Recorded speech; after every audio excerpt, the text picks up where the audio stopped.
Shukran to Hafiz Advocate Baby Muhammad for that response.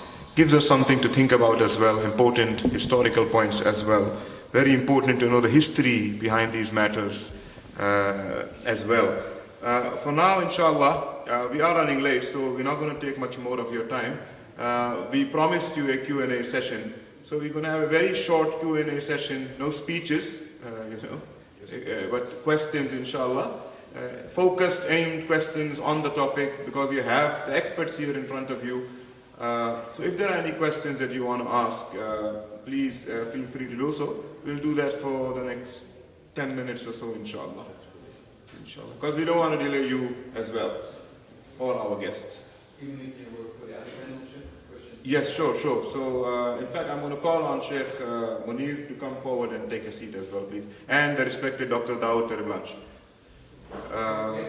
Everyone who was on the panel, in fact, so we want all our panelists to be in the front. Any question you have, you can, aim it at, address it to any one of them. We request the questions to be precise and the answers to be concise. Okay, that's fine. So we have one hand raised already. So Bismillah, your question, sir. Assalamu alaikum wa rahmatullahi wa barakatuh. The question is that after 23 years of not moving forward, and I presume also after my own reading of the situation, it's just stuck because of some different reasons. Is there no way that using the system that we have now, the legal system, the executive system, parliament, that we can, what we need, I'm not going to say what we want, but what we need at the minimal level that can't be used, what is available now, and maybe just throw it out that we just want our own set of rules to be in, and maybe just get what is required now in regard to marriage and the effect of the marriage with divorce and children, without thinking of the big picture first, and maybe just using what is available now in regard to parliament and our legal system that isn't there, that small way or open door that we can just put our foot in and get the results that we want in regard to the recognition of marriage. As marriage officers is a small step where it was mentioned that everybody thought it was a legal marriage, and if you get married by the marriage officer, it creates an effect which there's no effect actually. So I just want to know, for the time being, instead of waiting for another 23 years to get a whole big thing, isn't there like a small window that we can use to our advantage for the time being? Okay, so who do you address your question to? Because we have a lot of people here. If each one takes 5 minutes, that's another hour. Huh? So I will. Can I just make one comment? Is that the court case currently, I mean, is exactly what you are asking for. I mean, we are also asking for interim relief. In the meantime, seeing that the state has not, or they have failed to, not just as women, they have failed to recognize Muslim marriages. And it's not the big, Muslim personal law, it's Muslim marriages. And I think it's important to know, because I think many people don't know what was the purpose of that particular case. Maybe Ashraf argued also in that matter, maybe he can come in. But that is what we're currently asking for, exactly what you are saying, is that is the interim position up until the state is going to take their obligation seriously in terms of the constitution. And that is what we're asking the court at this point to do, because the state has failed. The answer to your question is yes, it can be done, and that's the right approach. One of that is embedment. Some time ago, the Department of Justice had been approached by the representatives of the community. A problem they had. The Jewish husband would not give a divorce to his wife, which is called get, right? And that in turn means that she's virtually in prison, she can't remarry. although they are for all practical purposes living apart, etc. So the recommendation that was adopted was that in the Divorce Act, the civil divorce, the judge presiding would ask the whoever party seeking the divorce that has been complied with. And that point was raised with me as well by the Department of Justice, and I said similarly the same should be incorporated to ask whether talaq was given. Now the mode was an entirely different thing, so that the judge would not pass the order until that particular talaq or get is complied with. Now that's what we would call a minimal approach, that this was done without any further discussion. There was no need to talk to anybody else. It was the most sensible thing to do. Common sense dictates. So yes, it can be done. And what those minimal things are is for our more recent experts who have now gone through the bill, etc., etc., to follow this in a sequential order. Thank you. Okay.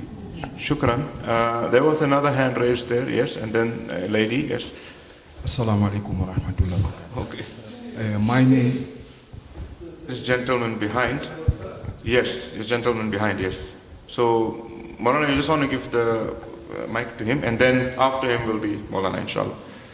Shukran, just two very quick questions. The first one would be, although I have a great deal of respect for the legal expertise and the religious expertise that is located in this particular space, what I would prefer is to look at the question of the fight for the recognition of marriages and divorce. It's a political question, right? We're asking the state to do something politically. And so the fight, therefore, is also a political fight, not just a fight for the courts, with all due respect to the Women's Legal Center, nor is it just an issue for the ulama in terms of their relationship with the state. What we need is for us to adopt a political activist approach and come out in our numbers to the streets to demand of the state. In other words, it's not on this agenda of the state anymore. And so when you advocate, when you agitate, and when you march, and when you petition, and you write opinion pieces, that's how you get that political question back onto the political agenda of the state. So I think we need another extra strategy apart from attempting to use the shuyukh to approach the state and or the legal matters. The second observation would be, we actually have to give due recognition to the space that we find ourselves in. We're talking about the oppressed. I think that was the one reference. We're saying that women are oppressed in terms of how they are treated by their husbands. But apart from two voices in front, which are female, and the two voices that have already left, the majority of the voices in the space are male. And so we need to also give due cognizance to ensuring that the female voice comes through much more strongly when we start agitating and advocating for our rights in terms of nikah and talaq. And so perhaps some of their contributions would be welcome. Shukran. Okay. So those were comments made by one of our respected attendees. If one of the panelists would want to comment on that quickly, then sure. Shukran. For the first question, I think I'll just respond to that particular question and then leave the second question to the rest of the panel to respond to. I agree with you that there is a profound political question that needs to be addressed by the state. I'm not necessarily convinced that the High Court will grant far-reaching relief that is being sought by the Women's Legal Center. In the Women's Legal Center case, the issue of the doctrine of separation of powers seems to have come up, which essentially is a doctrine that says that the courts should not encroach on policy issues that fall within the realm of the legislator and the executive. That it's not within the expertise or the powers of the court to do that. And it comes out of a healthy respect of the three arms of government working together in order to advance the objectives of the state.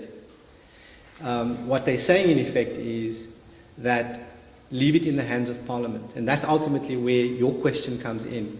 Because if it is left in the hands of Parliament, it is the politicians who ultimately must understand how policy on the ground within context has evolved over the last 24 years, post 1994, and why there is a particular need to address the stigma that we've shed, but which continues to haunt us to this day, and also why we need to address the abuses that are currently taking place. One of the concerns I have in pursuing a political campaign is that we have not taken up enough individualized cases of women who are suffering particular abuses and harm through a system of self-regulation within the community.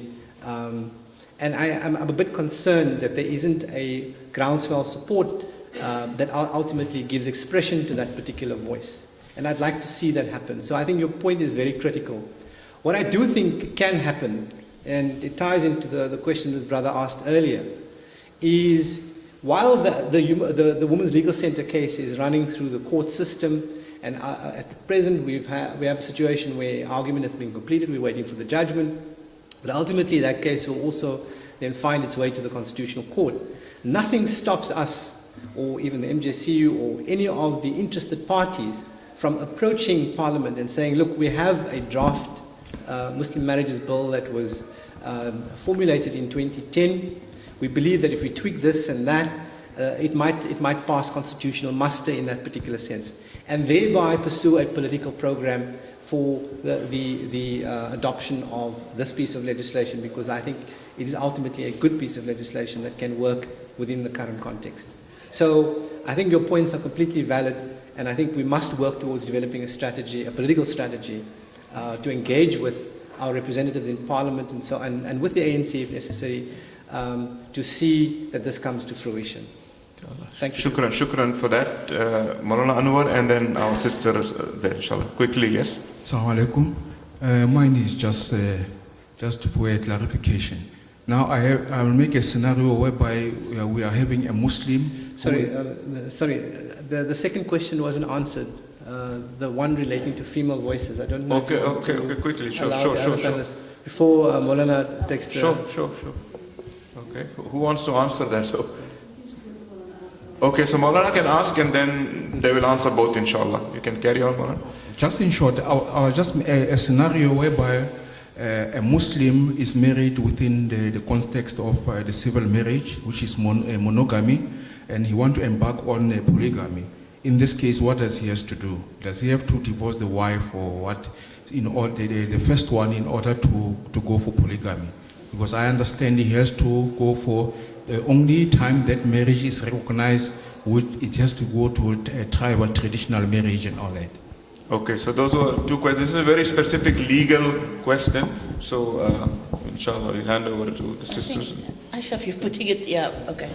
I mean, if you're married in terms, I think it was, we tried to address it earlier, where we said that if you're married in terms of the Marriage Act or in terms of a civil marriage, you can't get married. It's only a marriage between a man and woman. It's one. You can't get married again. There is no Marriage Act don't recognize polygamous relationships. That's the one.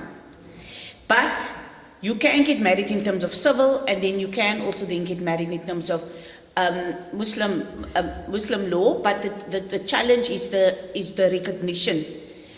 Because the one is not recognized. There's only certain rights that have been recognized by the courts over a period of time. And you can have challenges there, especially around when there's dissolution of the marriage and in terms of the properties, etc. And we've seen that in the case that I've spoken about, which was Hanukkah. But the state has recognized polygamous marriages in another piece of legislation, which is the Recognition of Customary Marriages Act. So it happened. So it's not like there is not a piece of legislation that recognizes polygamous marriages and that allows for registration of all of these marriages. But it's only done in the context of African customary, but not in the context of religious marriages. So I don't know if that answers. Okay. And the question of the female voices, we need more female voices to be heard. The question was asked by the previous gentleman. Any comment on that? I'm gonna agree. I mean, I think that women need to be center within the challenges of things which impact on their lives. And I agree. And I think from my perspective, like I said earlier, is that the Women's Legal Center obviously comes with a bias. And the bias is to ensure that there is broader women's spaces. Spaces that our views can come through, and spaces where we will be able to direct that. So I'm going to agree, I'm not going to say, and I think that institutions need to be deliberative around these things. That we need to look at our agendas, we need to be able to say that this is what we want. And so that those women's voices can come through. So I'm just going to agree with you. Thank you. Yeah, so we're going to hand over to the women now. Yes? Yes, sure. May I? I think on the issue of women's voices, first I would want to say that I think we need to commend MJC for inviting women to the panel. I have not been invited into this kind of a panel before. It's the first time my voice comes in. Sorry, IPSA. IPSA. Then endorsed by the MJC. But I think it's important to have women's voices. That said, I think we also need to recognize different levels at which women are already functioning in this process. Most significantly, Siham, you spoke about reframing the idea of chaotic development of legislation. And we spoke at lunch that I don't see this as so much as chaotic development, but it is resistance. It is what we've seen is resistance. We've seen these different cases coming through as a form of resistance. And Ashraf, you've just said that you're not seeing this groundswell of cases. And I think the reason we won't see it is because the amount of pain and hurt that it takes to bring these cases. So if we're asking for a groundswell, we're asking to put our pain forward. And if we're acknowledging 23 years of this, and the advocate has just told us, he's taken us back, he's taken us to the 70s, he's taken us back into the 19th century. It is that many years of pain that we're sitting with. We have to recognize that it is, and it's interesting today, I think the most vocal you've seen on the panel were the women on the panel, in terms of being passionate. And I think that's because that is who has held the struggle until now. These 23 years, everybody's tired. But the people who don't get a chance to be tired are the people who are struggling against unequal marriages. We don't have the privilege of being tired and withdrawing, because the battle stays with us. And if I may, something that came across as the advocate was speaking was that the beginning of this whole process, in his analysis, starts at the point where marriage becomes a weapon in order to stave off business competition. And that's a fascinating point for me as a scholar. It made me think about how right now should we be thinking how this marriage law remains some sort of a weapon around business competition. Because the biggest struggle I have when women come to me to consult for divorce is trying to get money out of that trust. Because all the money belongs in the trust, none of it is in his name. And so you can't get any of the money. The fact that those who have the power to do marriage law differently, to divorce differently, the men in this room, the men in our community can divorce differently. They can say, I have lived with you for 28 years. I have told you not to put anything in your name. Today when I divorce you, here is 50% of what we have earned together. They can do that. And then we don't need anything else. But the fact that they won't do that, because they believe it's not your haq to get anything out of a 28-year marriage, is the reason we're here. It's the reason. So we want the state, we want the ulama, we want the lawyers, but actually we really need ourselves.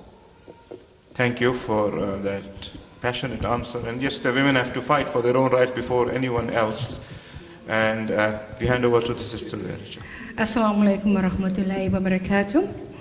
I'm Teresa Ali, the founder member of Born to Walking Ladies, and we just want to thank Sheikh Irfan for inviting us to this symposium. I don't know if this is a statement or a question, but this is what I have on my heart.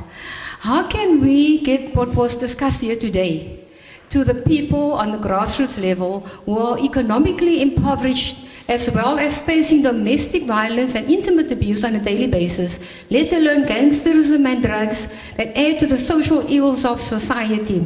Many women resort to enduring the pain and seeks comfort via gender reconciliation healing processes offered by certain organizations like the Born to Walking Ladies. Shukran.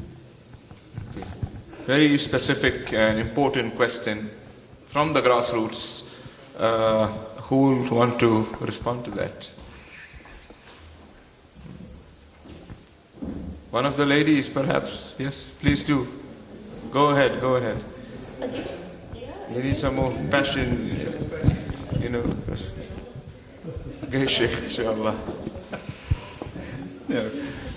I think the opening remarks that we had made earlier on was to say that obviously the processes hitherto lacked the filtering down to grassroots. And if we're going to go forward and we're going to have also those political players take note and sit up, then obviously they want to see community grassroots sort of activism and people that's going out there and shouting for what they want. And so I think the way in which, and I would like to be guided also by this discussion and platform here, because I think we have rich expertise, experiences and resources around the table and in the hall here to actually kind of take a collective stand in terms of how we can actually take that particular question forward. But I hope that from our side, we have had the idea that we would, inshallah, get every presenter to get their papers through to us in a bit of a written form. Number one, compile that into a publication of this particular proceedings, inshallah, for circulation. Number two, then to also use that as a basis for some educational programs to ensue therein after in some particular way or the other. Those are some of the thoughts that we had had.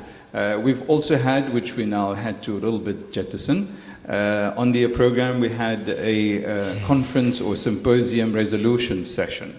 There we would have loved to actually get your thoughts in terms of what we could do in a practical way to take what we've discussed today forward practically.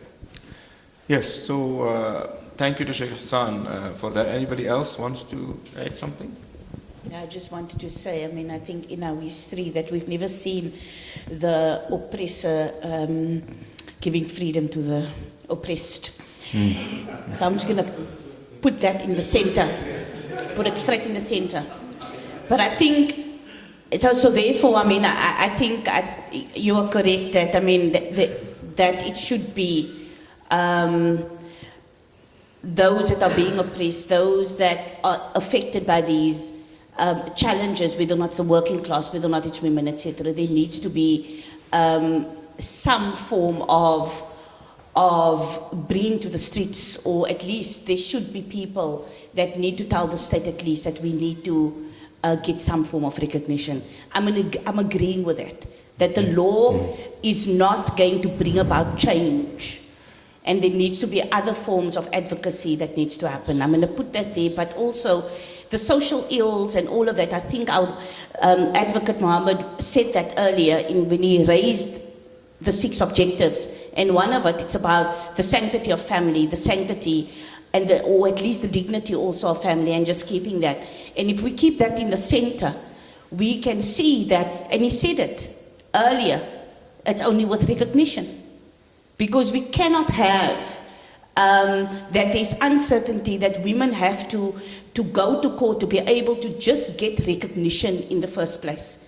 And I think that when there's equality of arms, there's many things that can happen. There will only be benefit.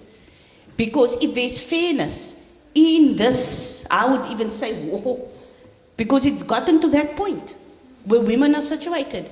They have to struggle for 28 years to say that I'm worthy of getting a piece of this particular cake. Now just think, if it was what Fatima was saying, that person said 28 years, this is your worth, this is what you get, what will happen with their children? We will actually get to the sanctity of the family and the dignity of that particular family. So I think it's very important to go back. Recognition is the key. And we need to ensure that that happens. Thank you for that. And we hope that the passion you have seen here inspires you to activism in your own community as well. Often women are oppressed because other women allow it. Sometimes you find women themselves complicit in the oppression of another woman. So women will need to stand together for their issues, and inshallah, good men out there will support you in your cause as well.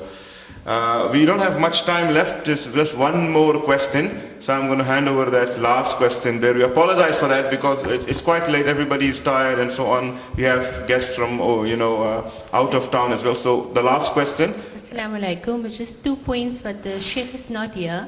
I just wanted to know some of the principles which we see as improving the well-being in the Muslim personal law. Can the judiciary body begin to start implementing some of those? For example, some ladies say they just still required to have 10 visits to certain bodies for a fasal when they're married perhaps to a drug addict or so. So if some of these processes could be implemented, we don't really need a bill to implement some of these laws. And also education regarding, say, for example, stay-at-home moms. We had a diagram there about the quality and the quantity, and the stay-at-home mom, who is she paid for breastfeeding? Is she paid for rearing and carting the children?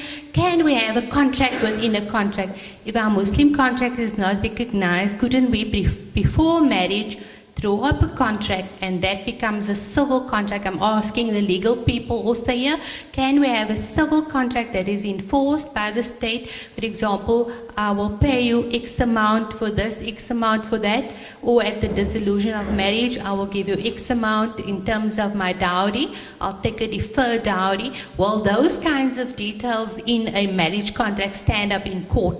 So it's like a contract within a contract.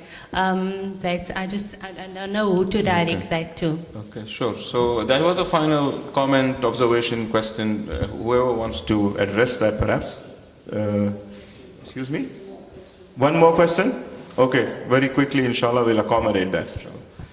I just wanted to ask, I didn't hear anyone mention the issue of patriarchy.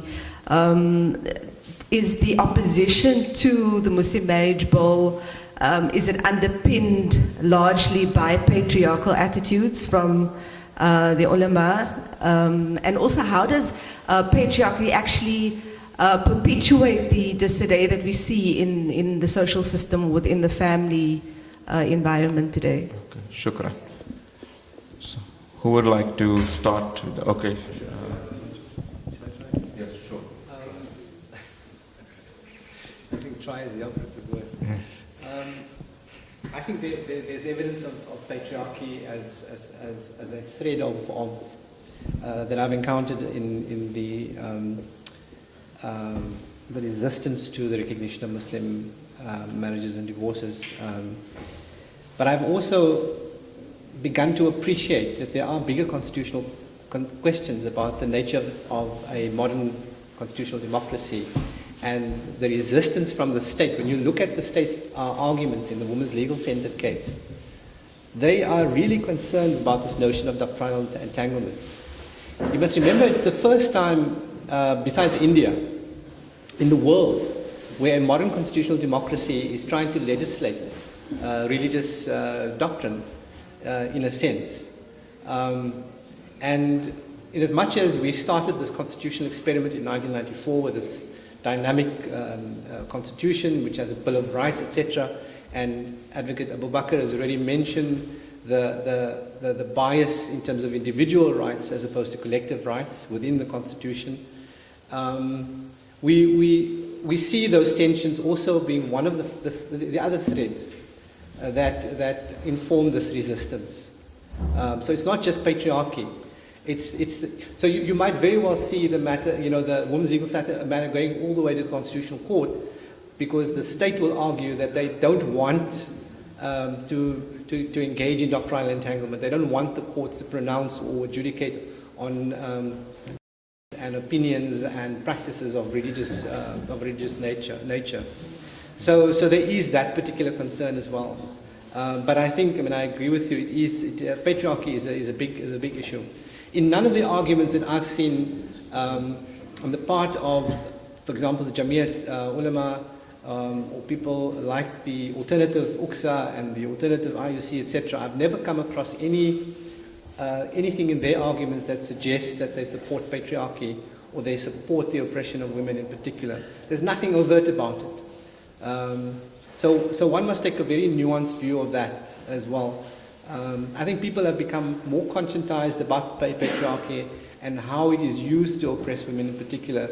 And people are more conscious about their rights and how to claim their rights. So it's a much more nuanced position that has evolved over the last 24 years. And that certainly comes out of the Women's Legal Center case. In a sense, the case has been very good for us because we've learned a lot. Okay, so I'm going to now ask Hafiz Abu Bakr Muhammad to just round off in the next 2 minutes, so that we can conclude our session. Just dealing with the last question, patriarchy is more a cultural thing that has superimposed itself, in a sense that it's coming from India, Pakistan, somewhere else. It's in the Arab world. You know very clearly, hunna libasul lakum wa antum libasul lahun, in terms of the rights and obligations. Secondly, in Islam, strictly there are no rights, but obligations. In the Western world, you talk of rights and then obligations. In Islam, when you fulfill an obligation, then you earn a right. The other way around doesn't make sense. What is a right? Is it an apple? Is it an orange? It is something incorporeal. But what is an obligation? That's understood. The husband has an obligation to fulfill. And that is where we are going wrong. As our young lady said, Muslim husbands have no understanding of the kind of pain they are inflicting on their mothers, sisters and daughters. And this is something they have to understand.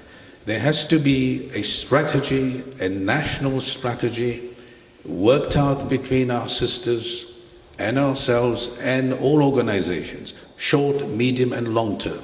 Short term, we must make it almost compulsory for every nikah to be preceded by marriage guidance counseling, so the husbands and the wives understand their respective obligations. What are their obligations? Quran makes it so clear. Nobody says your marriage is guaranteed, but should it be, there is a due process, and live in friendliness, in politeness, and this is the foundation. Lots of families are being destroyed simply because husbands don't understand the pain and grief that they're inflicting. Secondly, the maqasid of the Sharia.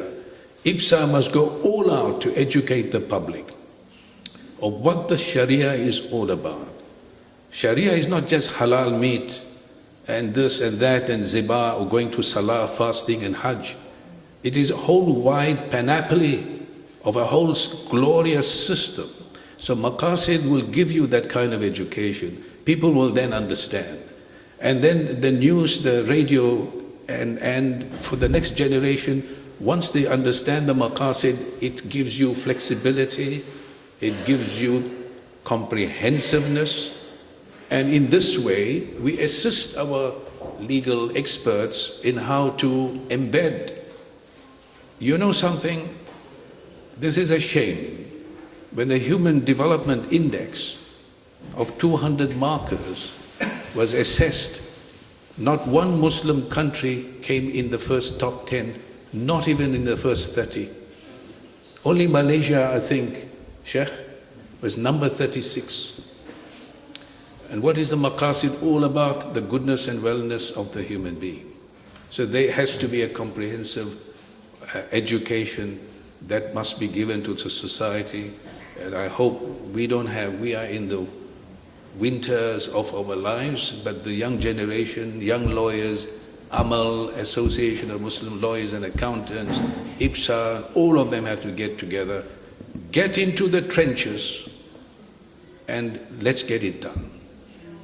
Okay. Shukran to Hafiz Abu Bakr Muhammad for those final words. And inshallah now we will have the giving of some gifts and tokens of appreciation to our honorable guests. And for that, the honors will be done by the Honorable Mr. Taj Aklekar and Fadilat al-Sheikh Ihsan Talib.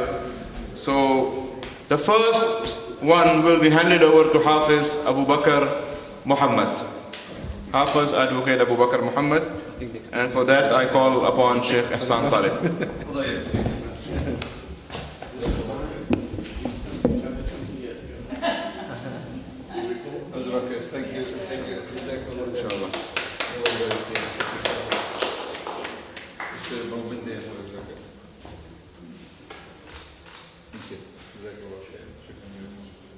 The next one for our respected attorney, Mr. Ashraf Muhammad.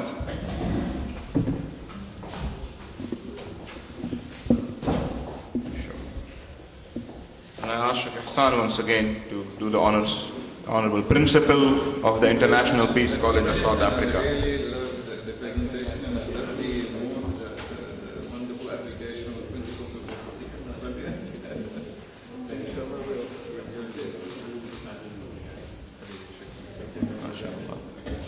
Next is Fatima Sidat, Professor Fatima Sidat. I call upon her to the front.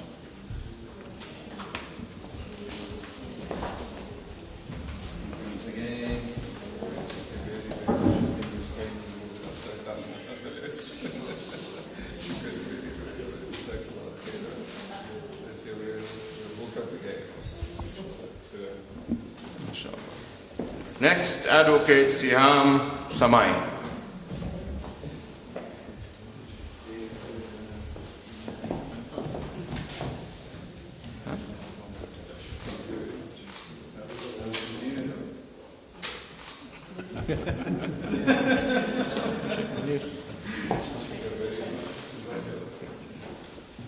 Okay, so let's have a round of applause for all of them one time, inshallah. And now to conclude with the symposium resolution and vote of thanks, I'm going to call upon the principal of the International Peace College of South Africa, the respected Fadilat al-Sheikh Ihsan Talib, who is also the chair and president of the United Ulama Council of South Africa. Okay, Chef, so I think what we've done is we have actually skipped that item on the agenda about the symposium resolutions. I would love us to see what we can do to have maybe a round robin going via email and see if we can actually formulate something in that regard, inshallah. So I think that's how we'll dispense with that particular item.